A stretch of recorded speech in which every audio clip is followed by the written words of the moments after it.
नमस्कार, खबर तो समझिए, देख रहे हैं आप, आपके साथ मैं हूं शिप्रा झा। शराबबंदी को लेकर सीएम नीतीश 4 दिनों बाद समीक्षा करने वाले हैं, लिहाजा 16 तारीख से पहले पुलिस पूरे एक्शन में है, क्योंकि सीएम नीतीश ने साफ कह दिया है कि वो इस बार किसी को बख्शने के मूड में नहीं है। इन सब के बीच समस्तीपुर में जहरीली शराब से आज एक और मौत हो गई।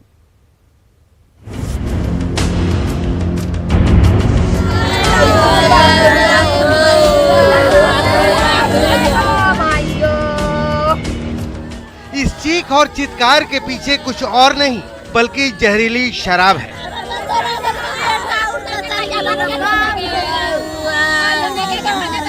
समस्तीपुर में पिछले 5 दिनों में शराब से ये 8वीं मौत है। ताजा मामला सराय रंजन का है, जहां जहरीली शराब से एक युवक ने दम तोड़ दिया। मरने वाले युवक चंदन के पिता की माने तो छठ से पहले 3 दोस्तों ने छक के शराब पी थी। जहरीली शराब पी कर मर गया। एक लड़का कहा चलिए हम पिलाते हैं, और छठ पर्व का पंडाल बना रहा था हमारे लड़का चंदन कुमार। 2-3 लड़का गया, एगो पंकज कुमार है, एगो हमारा चंदन है, एगो गंगाराम है, दिनेश महतो का लड़का। बेतिया, गोपालगंज, समस्तीपुर और मुजफ्फरपुर में जहरीली शराब ने पिछले 15 दिनों में करीब 50 लोगों की जान ले ली है। बावजूद इसके अवैध शराब बनाने और बेचने का धंधा बदस्तूर जारी है। यकीन नहीं है तो पटना से सटे वैशाली के पूरा मुसहरी इलाके की इस तस्वीर को देखिए, जहां शराब के धंधे में बच्चों को भी धकेला गया है।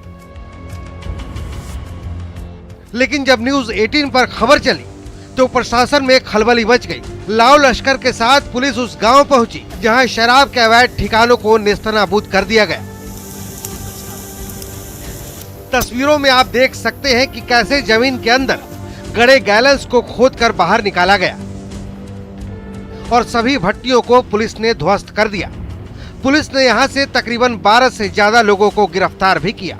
शराब कांड और सीएम नीतीश की सख्ती के बाद पुलिस की नींद टूटी है और औरंगाबाद में 50 लाख की शराब की खेप पकड़ी गई। ट्रक पर लादकर शराब के 400 कार्टन झारखंड से पटना ले जाया जा रहा था। शहर शहर शराब और शराबी पकड़े जा रहे हैं। ताबड़तोड़ छापेमारी की जा रही है। गोपालगंज, बेतिया, समस्तीपुर और मुजफ्फरपुर 4 जिलों में कथित शराब सेवन के उपरांत मृत्यु के जो मामले आए थे, उसमें पुलिस के द्वारा लगातार कार्रवाई की जा रही है। और जब से ये मामले प्रकाश में आए तब से विशेष वहाँ पर एक कोऑर्डिनेटेड छापामारी अभियान चलाया जा रहा है। उसके तहत मैं आपको बता दूं कि 4 जिलों में कुल 1313 छापामारियाँ की गई हैं और उसमें 487 यानी लगभग 500 से कुछ कम कांड भी दर्ज किए गए हैं। जाहिर तौर पर शराब कांड के बाद और सीएम की महासमीक्षा से पहले पुलिस मुस्तैद है, लेकिन पुलिस अगर इतनी मुस्तैदी पहले दिखाती तो तकरीबन 50 परिवारों का संसार नहीं उजड़ता। समस्तीपुर से मुकेश कुमार, पटना से संजय और अमित कुमार की रिपोर्ट।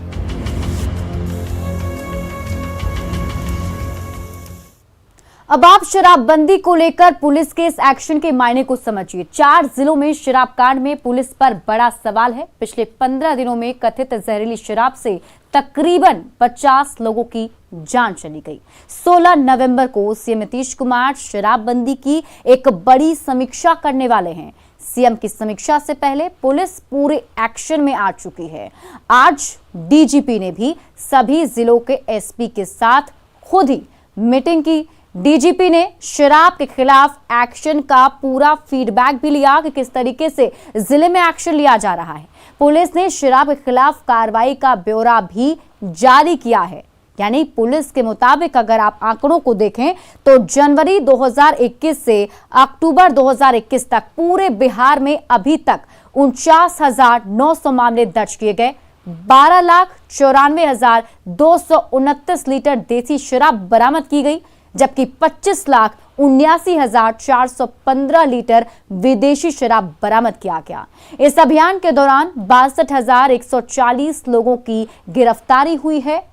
जबकि 12,200 वाहनों को जब्त किया गया है। जाहिर है सीएम की समीक्षा बैठक में से पहले जो पुलिस है वो पूरी तरह से एक्शन में है और पूरा होमवर्क भी कर रही है, लेकिन सच भी है कि अगर पुलिस इतनी मुस्तैद पहले से होती तो शराब कांड में लोगों की जो जान गई शायद नहीं जाती। बढ़ते आगे और अब बात बिहार के मखाना की, जो अब माला माल कर देगा। बिहार का मखाना जीआई टैग की ओर एक कदम और आगे बढ़ गया है। जल्द ही जीआई टैग से लैस बिहार का मखाना बिहार से दूर बिहार की खुशबू फैलाएगा। कैसे, जानने के लिए पहले आप ये रिपोर्ट देखिए, फिर खबर समझिए।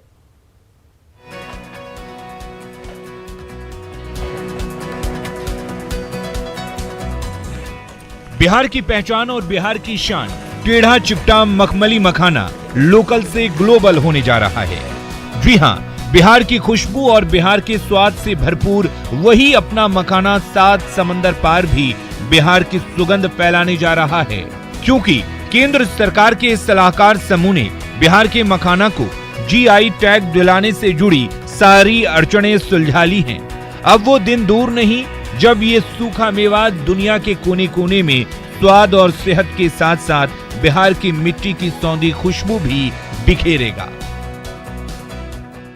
क्योंकि इससे बिहार के 8 जिलों, जिसमें 2 जिला मिथिला का, 6 जिला कोसी का, 8 जिलों में मखाना का और बेहतर प्रोडक्शन हो सकता है।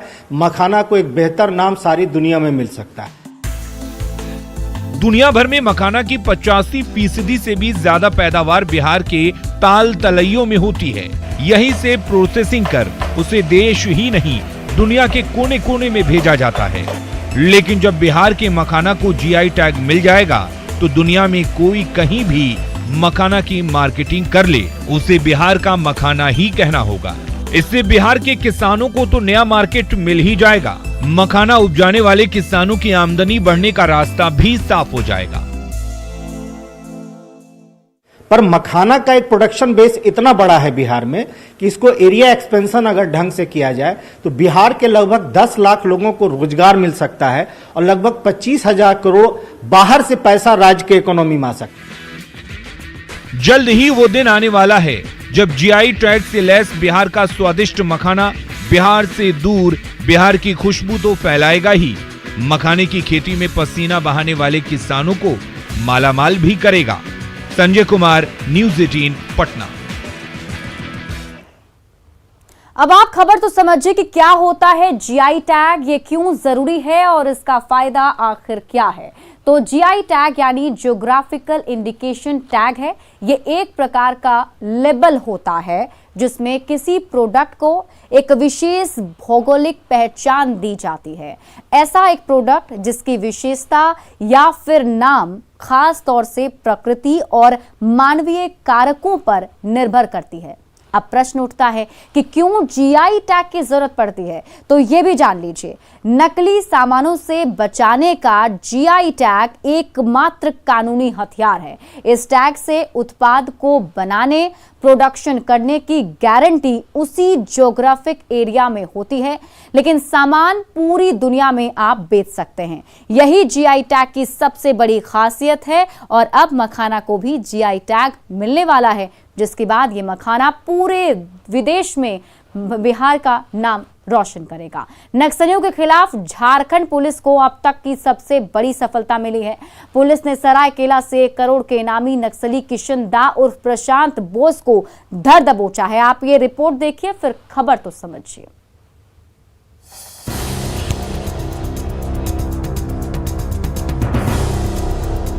कपड़ों से चेहरे को ढके इस शख्स को देखिए। ये कोई मामूली इंसान नहीं बल्कि दुरांत नक्सली प्रशांत बोस उर्फ किशन दा है, जिस पर 1 करोड़ रुपए का इनाम था। पुलिस ने किशन दा को उसकी पत्नी और 2 सहयोगियों के साथ सरायकेला में धर दबोचा। को बताना चाहेंगे कि प्रशांत बोस जो हैं वो कोई मामूली नक्सली नहीं थे। वो करीब 5 दशक से झारखंड ही नहीं, बिहार, छत्तीसगढ़, उड़ीसा जैसे इलाकों के लिए आतंक का पर्याय बने हुए थे और इसी वजह से झारखंड पुलिस ने उन पर 1 करोड़ का इनाम घोषित किया था। कौन है नक्सली प्रशांत बोस, ये भी जान लीजिए। माओवादी पोलित ब्यूरो का सदस्य है प्रशांत बोस।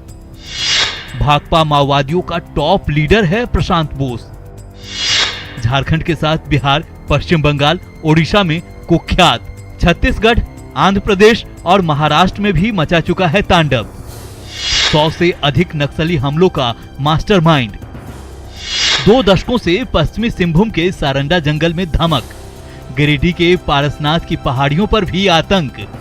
153 इनामी नक्सलियों में पहले नंबर पर है किशनदा। पश्चिम बंगाल के 24 परगना जिले के यादवपुर का रहने वाला है। माओवादी पोलित ब्यूरो सदस्य के साथ सीपीआई माओवादी सेंट्रल कमेटी का उप महासचिव भी है। प्रशांत बोस उर्फ किशनदा को माओवादी का दूसरा बड़ा नेता माना जाता है। सारंडा इलाके से झारखंड, पश्चिम बंगाल, ओडिशा, छत्तीसगढ़ और महाराष्ट्र में माओवादियों की गुरिल्ला आर्मी को कमांड करता था। आपको बताना चाहेंगे कि इनकी जो सुरक्षा की जिम्मेवारी होती है वो माओवादी लड़ाकों के हाथों में होती है। वहीं आईडी माइंस इत्यादि तमाम जो चीज़ें होती हैं वो इनकी सुरक्षा के लिए लगाए जाते हैं, उनका जाल बिछा होता है और इसी वजह से वो लगातार पुलिस को चकमा दे रहे थे। लेकिन पुलिस ने गुप्त सूचना के आधार पर सरायकेला इलाके से उनके साथ उनकी बीवी और 2 अन्य सहयोगियों को गिरफ्तार किया गया।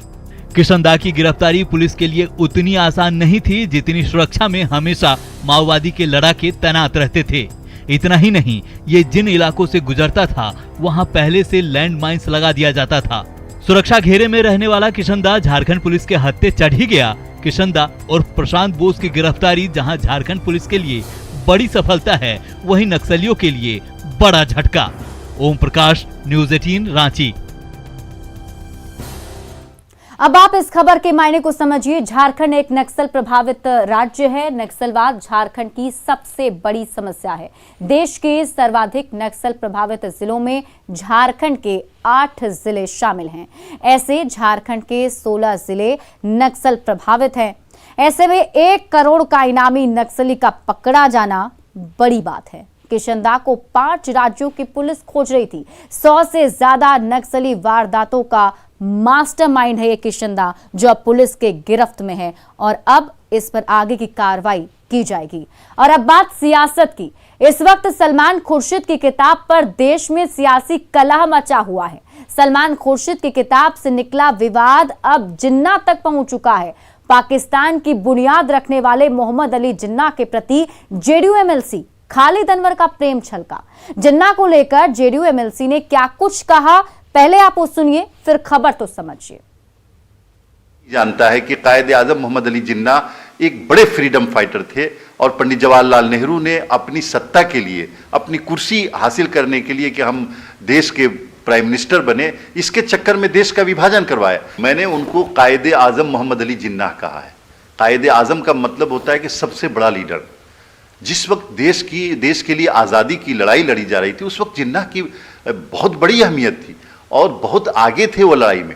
ये दुर्भाग्य है हमारे लिए, हम भारत वालों के लिए, कि देश बटा और मोहम्मद अली जिन्ना पाकिस्तान के प्राइम मिनिस्टर बने।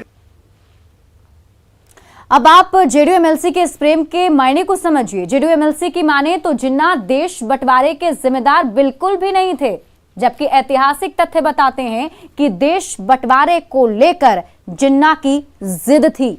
शुरुआत में जिन्ना राष्ट्रवादी जरूर थे, लेकिन बाद में उन्होंने सांप्रदायिकता का रास्ता अख्तियार कर लिया था। पाकिस्तान मूल के एक स्वीडिश इतिहासकार इश्तियाक अहमद ने अपनी एक किताब में यह दावा भी किया है कि भारत और पाकिस्तान का बंटवारा करने के पीछे मोहम्मद अली जिन्ना की जिद थी। मुस्लिम लीग के अलग राष्ट्र की मांग को जिन्ना ने ही अमली जामा पहनाया था। लेकिन अब जिन्ना का जिन्न एक बार फिर से सामने आया है और जेडीयू एमएलसी खालिद अनवर का उनको लेकर ये प्यार भी। बढ़ते हैं आगे। जेडीयू एमएलसी खालिद अनवर ने जिन्ना की तारीफ की, उन्हें एक बड़ा स्वतंत्रता सेनानी बताया है। नेहरू ने पीएम बनने के लिए देश का बंटवारा कराया था, ये उनका कहना है। तो ऐसे में अब उस पर कई सारे रिएक्शन भी सामने आ रहे हैं। इसमें बीजेपी ने कहा कि जिन्ना प्रेमियों को पाकिस्तान चले जाना चाहिए, तो वहीं कांग्रेस और आरजेडी भी अपने अपने हिसाब से तर्क दे रही है। देखिए, मेरा मानना सिर्फ इतना ही है कि हिंदुस्तान में रहने वाले लोग सिर्फ महात्मा गांधी की पूजा करते हैं, भारत माता की पूजा करते हैं, और जिन लोगों की मानसिकता पाकिस्तान में रहने वाले लोग थे वो जिन्ना की पूजा करने पाकिस्तान चले गए। हिंदुस्तान में रहने वाले गांधीवादी हैं और भारत माता की पूजा करते हैं, और जो लोग आज भी हिंदुस्तान में रह गए और जिन्ना की पूजा कर रहे हैं तो उनको पाकिस्तान में ही रहना चाहिए, हिंदुस्तान में उनके लिए कोई स्थान नहीं है। कभी जिन्ना का नाम लेते हैं, कभी सरदार पटेल का नाम लेते हैं, और हद तो यह है कि ये लोग राष्ट्रपिता महात्मा गांधी और पंडित जवाहरलाल नेहरू के योगदान को कम करके आंकते हैं। तो ये कॉन्स्पिरेसी है जो बीजेपी का है। जेडीयू के नेता भी बीजेपी के सुर में सुर मिला रहे हैं। जेडीयू बीजेपी जिन्ना और पाकिस्तान पर राजनीति कर रही है। बेरोजगारी दूर करने की बात, महंगाई दूर करने की बात कब करेंगे? सत्ता में बैठ करके ऐसे ही मुद्दों पर ये राजनीति की रोटी सेकते हैं। इससे ज्यादा ये जनता के हित की बात नहीं सोच सकते हैं। लोग जहरीली शराब से बिहार में मर रहे हैं, महंगाई 7वें आसमान पर है, बेरोजगारी की मार से नौजवान परेशान है। इस पर कब बात करेंगे? हिंदुत्व को लेकर सलमान खुर्शीद की लगाई आग अभी बुझी भी नहीं कि राशिद अल्वी ने पेट्रोल डाल दिया और एक बार फिर सियासत धू धू कर जल उठी है। बीजेपी हमलावर हो गई है तो वहीं कांग्रेस की तरफ से सफाई आ रही है। हिंदू धर्म को का सम्मान करता हूं, जो हिंदू धर्म मैंने महात्मा गांधी से सीखा है। इनका कौन सा हिंदू धर्म है, कैसा हिंदू धर्म है? बोको हरम को मैं कैसे मान लूं बताइए, और आईएसआई को मैं कैसे मान लूं? राजनीति में अब हिंदुत्व क्यों डराने लगा? आज भी बहुत लोग जय श्री राम का नारा लगाते हैं, वो सब मुनि नहीं, वो निश्चय होशियार रहने की जरूरत है। जय श्री राम वाले क्यों राक्षस कहलाने लगे? देश के पहले प्रधानमंत्री जिन्ना को बना दिया गया होता तो भारत का बंटवारा ही नहीं होता। जिन्ना भारत में क्यों पसंद आने लगे? सियासत भटकी, हिंदुत्व पर अटकी। भारत का हिंदुत्व समझना इनके बूते की बाहर की बात है। ये वोट की राजनीति कर सकते हैं। सलमान खुर्शीद, राशिद अल्वी, राहुल गांधी, शशि थरूर, दिग्विजय सिंह, सिर्फ नाम अलग है, पार्टी और उसकी ओर से किया जा रहा प्रयोग एक है, वो है कांग्रेस का हिंदुत्व पर हमला करना।